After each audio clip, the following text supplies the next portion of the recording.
Just to kind of turn the conversation a little bit more, so one of the things that I think is really fascinating is the fact that when you think about, especially in the ETF world, there's been all this buzz around smart beta ETFs or ETFs effectively that really decompose and target a specific risk exposure or factor out there.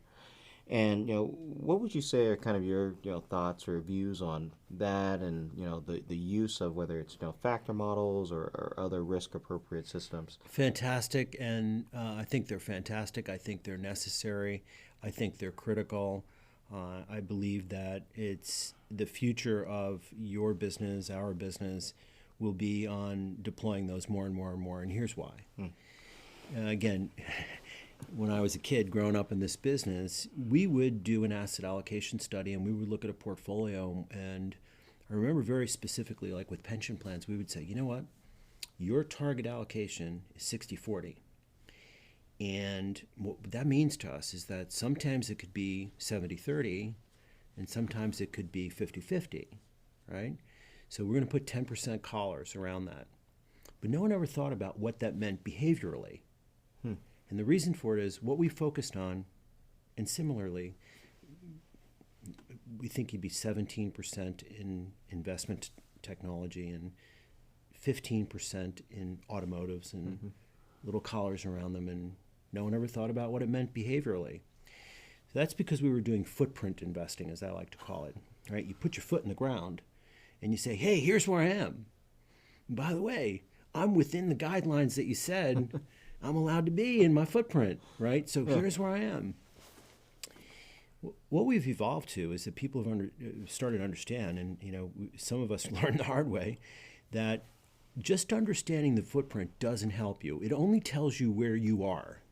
It doesn't tell you the implication of where you are.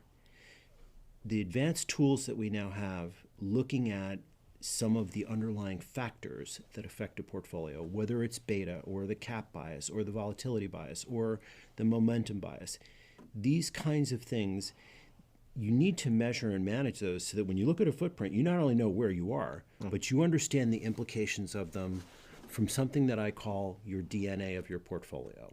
Right? At the end of the day, where you've clustered yourself, the assets you've owned, the industry concentration, the asset allocation, the asset class within the style structure, anything, that translates itself into a set of behavior characteristics that are driven by the underlying DNA.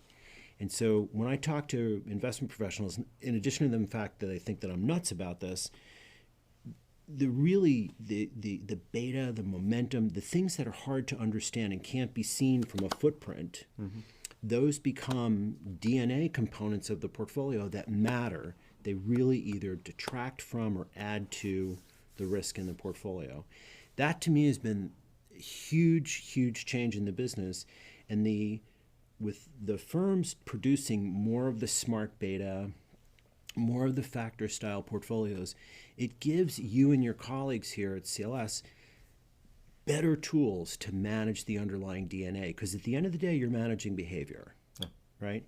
So I think this is a fabulous change in the business. I don't expect these things to dry up or stop getting developed. I, in fact, believe that we'll have a whole lot more of them in 10 years from now.